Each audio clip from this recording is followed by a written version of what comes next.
What's up, guys? Barry Gaming here, back with some more AFK Journey, and today we're going to be jumping into probably one of my favorite game modes right now in AFK Journey, and that is going to be the Ravaged Realm. Now, the reason why we're doing this, and again, remember, this is on our test server account, so we get things earlier than you might see on your Android, iOS, PC, wherever you're playing it.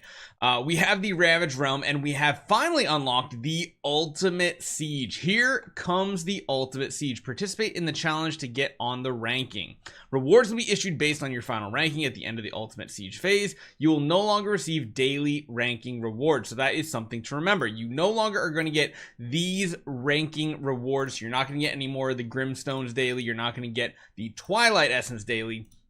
And this only lasts like 2 full days, it looks like. So you can see results are in 1 day, 9 hours. So you basically get 2 days of hitting on this boss here. And you'll notice every single one of your teams is now unlocked. And you have up to 10 fights for each one of them. So it's kind of cool. It's not too bad. We've only made it up to Epic 1 on our account, but now we are in the contention for the final ranking. So again, even though you're not getting the daily stuff, you're going to get plenty of Twilight Essence. Whether that's going to be useful to you on your account, that is to be seen. But you're going to go from getting like, you know, what I think I was probably getting somewhere in like the 1 to 2 Twilight Essence a day.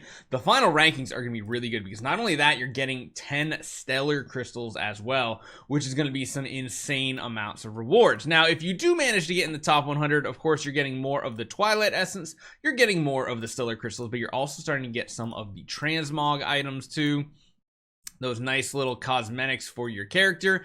And when you get to the top 50, you have a chance at the Abyssal Essence. Now, on the server we're on here on the test server, it is pretty much locked to your server. Everybody that you're fighting is on the same server, and being free to play, I feel like I'm doing pretty good overall here. It's not too bad at all. Now, I will say on our global servers, this is still part of your district. So even though I'm usually in the top 3 to 5 on my server, I'm still in the top like 20 to 30 in my overall district. So keep that in mind. Final rankings will be ranked when it does come out for everybody, based on your district that you're in. So again, these are really good rewards though, because you see right here, I got 45 coming my way. I got 10 stellar crystals. I might even be able to jump up and get a few extra rewards. Top 50, not exactly going to be possible, because you can see right here the total amount of damage you need to have done here, and you can see the difference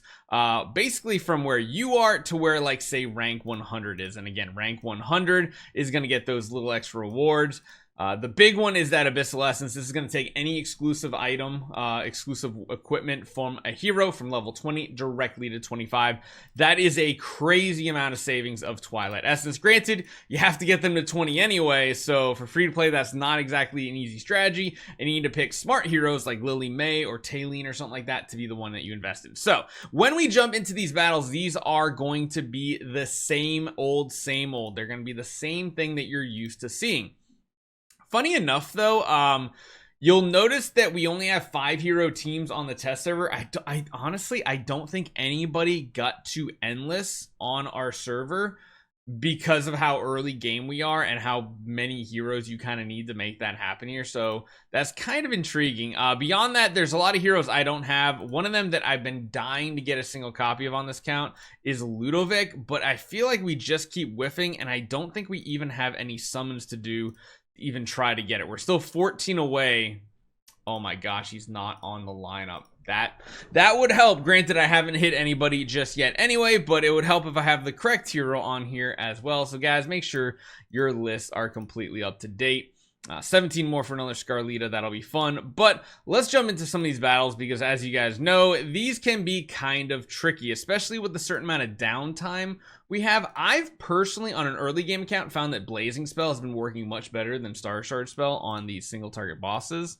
And let's just throw in a team to see what we can do for damage. The best feature about the Ravaged Realm the skip button. You can just jump right past it. You don't have to sit here and do all this nonsense. You can jump in here, you can take a look and see, oh, actually Scarlita is doing the least amount of damage for me, so I can see if we'd maybe bump our damage up just a little bit. Let's drop Scarlita out. Let's maybe throw someone else in the team that can maybe provide a little bit more damage. Kind of doubtful, but you never know in team compositions. Like, it could be better, it could be worse, and in that situation, it's definitely worse. There's also the chance that you need to replace your artifact, maybe going for an awakening spell, because in Graveborn, we simply don't have any healing, really. I mean, even if we put our Nero in, that's not going to be doing very much at all. And you see there, we actually did hit a little bit better. And now every point of damage dealt in this final round is important, because it is a cumulative damage number that we are going for here. So we're going to try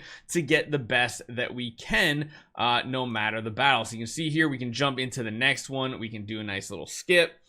We can see what's going on. Sometimes you might want to watch these battles, though, to make sure that you are surviving long enough or something along those lines. Soren kind of seems like the weak link here. I wonder what happens if we take Soren out and we throw someone like Kruger in. Kruger's going to lower the physical defense for some of our heroes, which could be useful. Very, very useful. Wow, just chucking Kruger in there was a big difference in damage on that Shakir. So that's like really, really awesome. Again, you might want to just take the time, and since you can just kind of smash this over and over, use each one of these artifacts a couple times. You know, there is RNG involved in this stuff, so make sure you guys are just trying out everything you see right here. Usually this one doesn't do as much. Again, it's weird. It's very weird. I've had just so much better luck with the blazing spell. And I wonder if we actually need like Coco on here too. I need to see how Smokey does for healing and everything. Of course, he's going to group everybody up. If we don't need Coco's damage reduction, that'd be interesting. But Smokey almost seems like a liability here, because he just gets interrupted so often.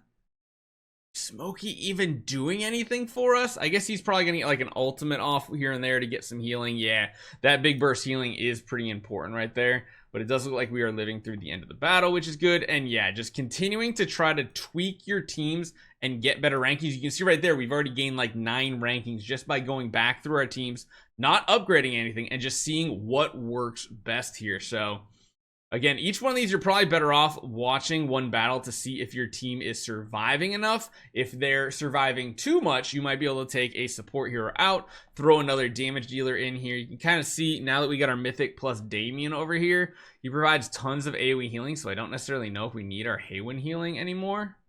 Probably does help. Does seem like it probably helps, because there is a lot of AoE damage coming out. So the 2 healers setup, probably still going to be the best. Having Floribel in here seems really good, because her ads or her little summons are tanking so much additional damage here, so it's really, really good.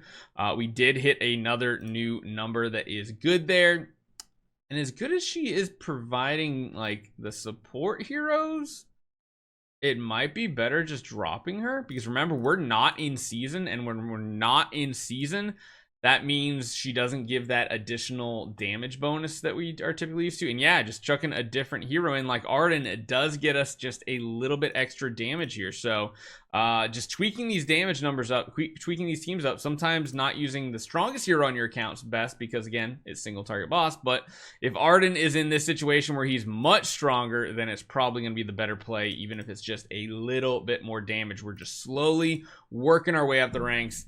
Now, this one is probably my worst out of all 4 of the normal factions here, just because I don't really have much invested in any of these heroes. I don't have any of them to Mythic Plus.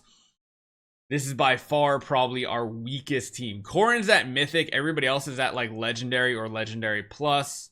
Lucius is here for the shielding, which is good, and it does seem like the shielding is probably enough support to be okay. So this should be a fine team to go with. And again, just testing out different artifacts is going to be a really good thing to do. Lucius, the lowest on the damage numbers, but does seem to be enough to keep us going. The only thing I'd be willing to try is maybe swapping you out for a Rowan, because Rowan has healing, and then Rowan also has energy feeding, which could be good. And if that's the case, if we're going like with energy feeding, maybe we need to go with the other artifact here. Let's go back over to Star Short Spell. This might end up being better. And it is, yep, more damage. So yeah, just keep trying to tweak your teams up, even if you don't have the best teams. I mean, my goal here is I want to see if I can get into the top 100. Am I going to use his Bone Legacy armor? No, I'm probably not, but I do want to get some additional Stellar Crystals and a bunch of Twilight Essence. So that is the ultimate Siege. It's a 2-game mode. All of your scores are going to be counted together instead of individually every single day. Hopefully you guys enjoy this one. Hopefully it does work out good for you as well. But again, remember, you're probably going to rank in this kind of similar to how you do in Dream Realm for your district. So that's probably something you can kind of start looking at, although you do need a lot more heroes to make this work. Hopefully you guys enjoy this one. I'll see you guys next time.